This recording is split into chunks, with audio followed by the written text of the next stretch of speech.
శ్రీశైలం ప్రాజెక్టులోకి భారీగా వరద నీరు చేరుతోంది. దీంతో మరో 2 గేట్లను ఎత్తి దిగువన నాగార్జున సాగర్లోకి నీటిని విడుదల చేశారు.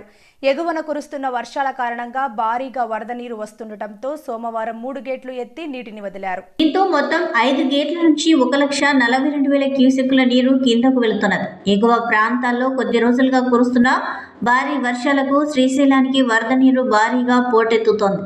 వరద ప్రవాహం పెరగడంతో అధికారులు సోమవారం గేట్లు ఎత్తి దిగువకు నీటిని వదిలారు.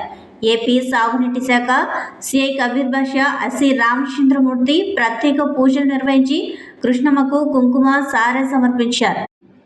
అనంతరం 3 క్రస్ట్ గేట్లను ఎత్తి నీటిని దిగువకు వదిలారు. ప్రాజెక్టుకు సంబంధించిన 6, 7, 8 గేట్లను 10 అడుగుల మేర ఎత్తగా 81,000 క్యూసెక్కుల వరద నీటిని దిగువకు వదిలారు. అయినప్పటికీ భారీగా వరద నీరు వస్తూ ఉండడంతో ఇవాళ మరో 2 గేట్లను ఎత్తారు. శ్రీశైలం జలాశయం నిండు కుండలా మారడంతో పాటు గేట్లు ఎత్తడంతో ఆ దృశ్యాన్ని వీక్షించేందుకు పర్యాటకులు తరలివస్తున్నారు. ప్రాజెక్టు గేట్ల నుంచి ఉరకలెత్తుతున్న కృష్ణమ్మను చూసి పులకరించిపోతున్నారు. ఫోటోలు, సెల్ఫీలు దిగుతూ సందడి చేస్తున్నారు.